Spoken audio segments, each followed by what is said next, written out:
Pour la livraison d'un repas à la maison en 15 minutes chrono, il faut commander sur des plateformes comme Uber Eats, Deliveroo, Just Eat et une myriade d'autres applications.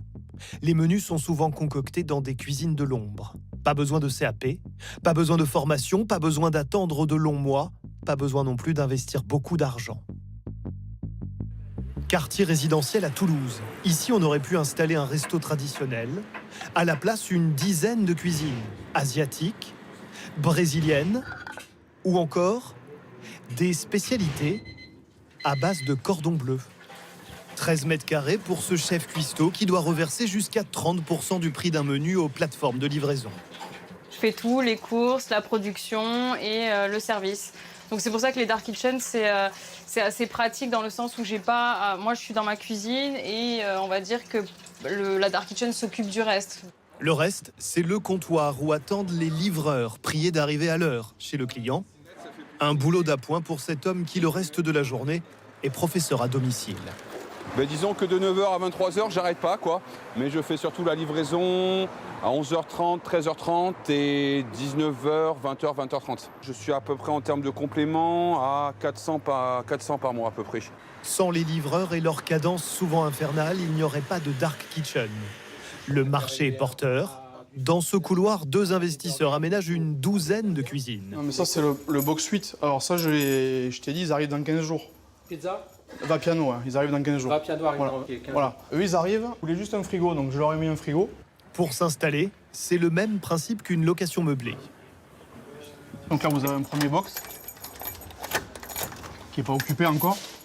Le loyer de cette pièce, environ 1 000 € par mois. Ici, vous avez le freezer. Ouais. Voilà, tout est éteint parce que celui-là, il n'est pas encore occupé, mais ça va pas tarder. Vous avez la haute aspirante et vous avez ici un plan de travail réfrigéré. Et puis, vous avez la clim et la compensation d'air qui est indispensable puisque quand on est dans une cuisine, l'air est aspiré, mais il doit être aussi compensé. Si on a bien anticipé les choses, en 1 semaine, 10 jours, on démarre.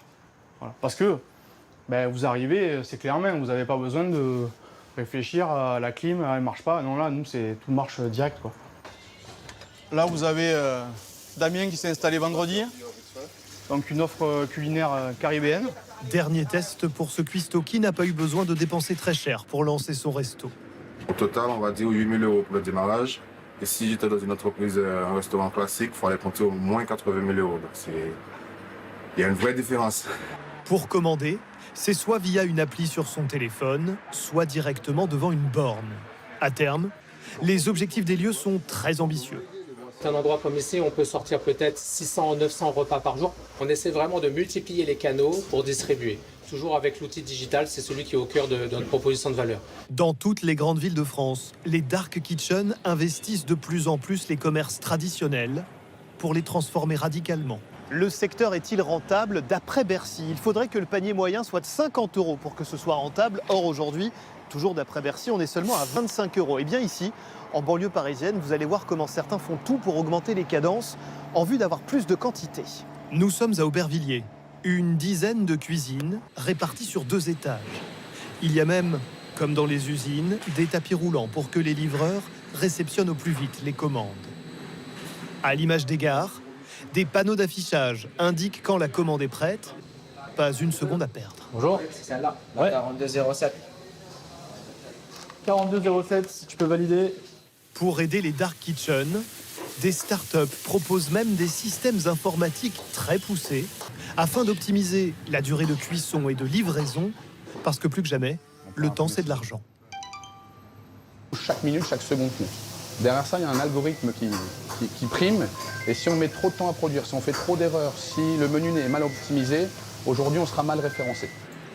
Arrive une livraison de produits italiens dans cette pièce qui, bien qu'exiguë, renferme 3 restaurants en un. Pizza, pâtes, cuisine traditionnelle. 3 marques dans 20 mètres carrés pour s'imposer plus facilement sur les réseaux sociaux et les plateformes de livraison et ainsi espérer toucher plus de clients. Le Covid a tout bouleversé. Les nouvelles générations sont nées avec un téléphone dans la main. Et donc, on se réflexe-là d'aller systématiquement sur les plateformes et commander sans passer des coups de fil, sans se déplacer. Donc, on a franchi un cap et on ne reviendra pas en arrière, c'est certain. Une perspective loin de rassurer les enseignes traditionnelles. Pour ce maître restaurateur, les dark kitchens, c'est de la concurrence déloyale. Aujourd'hui, on est devant une sauvagerie économique qu'il faut absolument régler. Parce que nous, on ne peut pas l'accepter. Nous sommes des artisans de la nourriture, nous sommes des artisans du plaisir, du bien-être. Et devant nous, on a des gens qui font croire qu'ils pourraient faire la même chose que nous. Il y a un leurre qu'il faut dénoncer. D'ici la fin d'année, Bercy promet de nouvelles règles. Les maires pourront décider d'interdire toute ouverture de dark kitchen, qui seront d'ailleurs déclarées, c'est tout un symbole, non plus comme des cuisines, mais comme de simples entrepôts.